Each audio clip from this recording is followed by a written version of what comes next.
Bueno, esta es una época, yo creo que es una primavera también muy particular por el tema de la pandemia, pero en general la sintomatología de los pacientes en la época primavera, que se produce por se aerotransportan los pólenes pequeños de lo que son los árboles, los arbustos, las gramíneas, que son los pastos, y produce en la parte superior, que sería de los ojos, una sensación de picazón, los ojos se ponen rojos, pueden llorar. En la parte nasal se presenta una sintomatología en la cual el paciente presenta obstrucción nasal, picazón, estornudos y una agüita que los pacientes usan mucho el tema de los pañuelos. También puede afectar las vías respiratorias bajas, presentando en algunos pacientes exacerbación de la parte pulmonar, presentando broncoespasmos.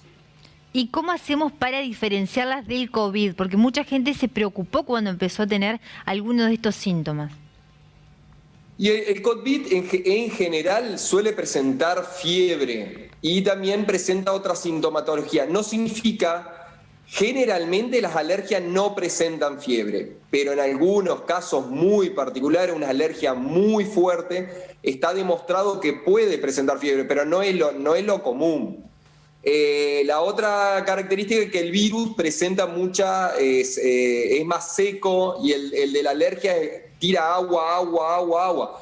Igual, a ver, desde el punto de vista, hoy nosotros vemos un paciente congestionado y es COVID hasta que no se muestre lo contrario.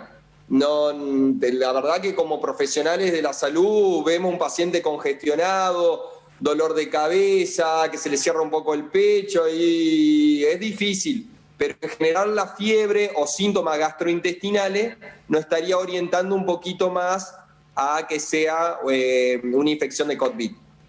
Bien, ¿y qué debe hacer la gente que tiene algún síntoma de alergia? ¿Se pueden tomar medicamentos o en general hay que esperar a que pase?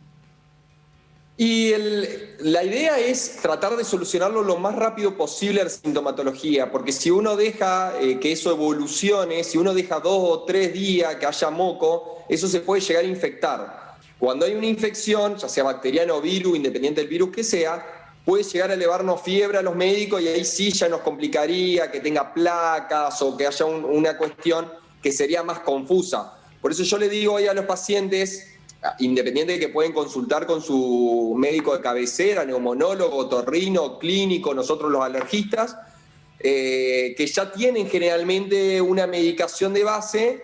Si es algo agudo que no les solía pasar, que tomen un antialérgico rápido para solucionar eso lo más antes posible. Después, obviamente, que consulte para que no haya repetición de la sintomatología. Y que la medicación que le han dado sus respectivos médicos de cabecera la respeten. Hoy no es un momento para abandonar o cambiar de medicación, es un momento para seguir de medicación, medicarse todo lo que sea necesario, pero estar lo mejor posible. Bien, ¿y también estas alergias de primavera pueden afectar la piel? Sí, hay muchos casos ahora, además creo que he tenido más casos de dermatitis. Los pacientes suelen presentar como un rash cutáneo, independiente del alergeno que le haga mal, puede ser ahora, está la época de los pólenes, pero presentan como una dermatitis que se les seca la piel, presentan como un granulado en la piel, yo le digo tipo piel de gallina, y eso hace una piel que pica mucho y generalmente, bueno, la solución es humectarla, podemos tomar un antialérgico, corticoides locales para solucionar, digamos, en la parte aguda. Después habría que ver, ¿no?, a largo plazo qué es lo que haríamos. ¿Hay alguna edad en donde se dan más estas alergias? Las alergias empiezan a presentarse después de los 5 años, porque antes el sistema inmunológico está un poco inmaduro, entonces después de los 5 años empiezan las alergias en sí, que generalmente empiezan con problemas gastrointestinales en los niños y todo eso. Las alergias de vía respiratoria, el 80 y pico % de los pacientes de la rinoconjuntivitis comienzan después de los 12 o 13 años de edad. Esa es la edad pico que empiezan con síntomas, de los ojos y de la nariz, y luego de más grande suelen presentar afectación de los pulmones si esos pacientes no reciben un tratamiento adecuado. ¿Cómo nos damos cuenta de que tenemos una alergia? Porque hay gente que nunca se puso a pensar que quizás empieza esta época, empieza a estornudar, empieza con algunas cuestiones y dice, no, si yo no soy alérgico a nada, o cree que no es alérgico a nada. Mira, la característica vamos a ponerle una característica entre un resfrío común y una alergia. El resfrío común dura 48, 72 horas. El alérgico son 7, 8 días y no se recupera. Yo siempre digo que el alérgico demora mucho más en recuperarse y que una infección banal, que sea básica, que vos ves que tus compañeros pasaron el resfriado y estuvieron 2 o 3 días y a vos te duró 10 días. Bueno, esos pacientes que demoran más en recuperarse y que le afecta la calidad de vida, puede ser una sospecha de un paciente alérgico. No significa, obviamente, que vos tenés antecedentes, tu mamá alérgica, tu abuela asmática. Si vos tenés más o menos esos antecedentes, más lo que habíamos referido un poco del tema de la piel, una piel especial, una piel seca, podemos sospechar un paciente alérgico y bueno, se le pueden hacer los test de alergia que tienen una exactitud de resultado de casi el 97%. Por eso son estudios tan populares y relativamente no son muy caros y se pueden hacer a la población general. ¿Y en los ojos también se puede manifestar alergia? Sí, y los ojos, yo creo que es para mí el punto peor, porque la parte pulmonar con un buen broncodilatador se soluciona, la nariz con una buena medicación se soluciona. Los ojos es más complicado porque si te pica, te rascás, se frota más. Se irrita más, te hace una congestión, es muy molesto el tema de la visión y aparte puede hacer pérdida de agudeza visual. Yo siempre lo trabajo con oftalmólogos. Trato de hacer el diagnóstico alérgico a qué es, le derivo al oftalmólogo el informe y trato de trabajar en equipo porque el oftalmólogo sabe mucho más de ojo que nosotros los alergistas, así que es un campo que dejo que ellos hagan la medicación independiente que yo sé y si no está el oftalmólogo se lo doy. Pero yo trato de hacer el diagnóstico a ver si es alérgico, porque las bacterianas, las virales son bastante parecidas, y le mando el informe y trabajo en conjunto. La parte del ojo para mí es muy especial y siempre la trabajo con el oftalmólogo y llamando por teléfono al oftalmólogo de cabecera para referirle lo que yo encontré y que él me informe lo que ellos encontraron para poder llegar a un correcto tratamiento. ¿Y qué precauciones tenemos que tener cuando inicia la primavera? Hablaba de los ojos, por ejemplo, ¿cómo los podemos proteger? O, la piel también, todo. Bueno, el tema de la piel es humectación, obviamente podemos verlo con algún dermatólogo también, nosotros los alergistas, como la idea es trabajo multidisciplinario. Hoy la idea es trabajar de forma multidisciplinaria. Para la prevención, bueno, hay distintos puntos, la cosa que hay que identificar si es un alergeno específico. Vamos a ponerle que el paciente sea alérgico a los olivos. Eso pasa en Mendoza, por ejemplo. Tengo muchos alergistas, por ejemplo, el doctor Fabro Gustavo, que trabaja allá, me refiere que hay alergia a los olivos. Entonces es una época muy particular. Entonces vos ahí podés decirle, no, mirá, cuando andes en auto y cerca del olivo, cerrá los vidrios, dentro de la casa, cierran el tema de las ventanas, la época que poliniza que un mes.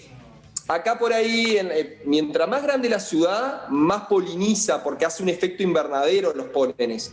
Entonces es diferente también la zona, si es rural, si es dentro de la ciudad, cambia mucho. En la zona rural es mucho más específico la época. Vos le podés decir, tomate un antialérgico durante un mes en la época que poliniza, por ejemplo, el plátano, porque vive en calle Pascual Palma y justo están los plátanos. Entonces podemos hacer ese tipo de prevención que muchos profesionales lo hacen.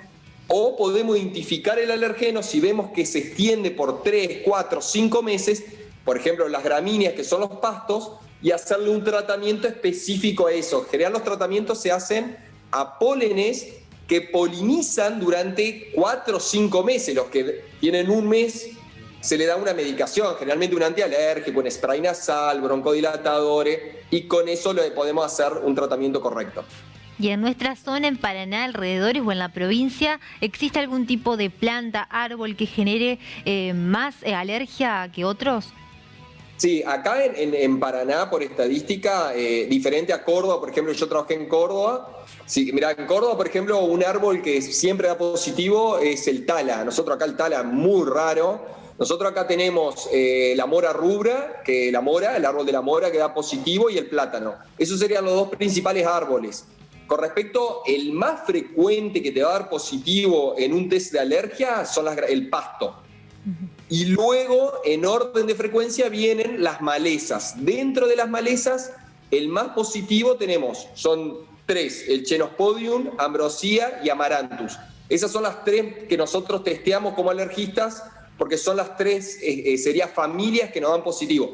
Entonces nosotros hacemos un test de alergia, vamos a ponerle que le dé positivo al Chenopodium, que es un tipo de maleza, y ahí le podemos hacer el tratamiento siempre y cuando, como decía, afecte y digamos un tiempo prolongado, ¿sí? Un mes le damos medicación, nadie le va a hacer un tratamiento por un mes a un paciente.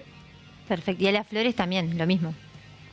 Las flores tienen un polen que es un poco más pesado, entonces independiente que, generalmente las alergias se producen a pólenes pequeñitos que se aerotransportan y llegan a las vías respiratorias. Es más, un árbol, por ejemplo, puede polinizar a 30 kilómetros a la redonda. Eso se han hecho estudios en Córdoba, en Buenos Aires. Nosotros todavía acá en Entre Ríos no lo hemos empezado. Lo íbamos a hacer antes de la pandemia y se nos complicó.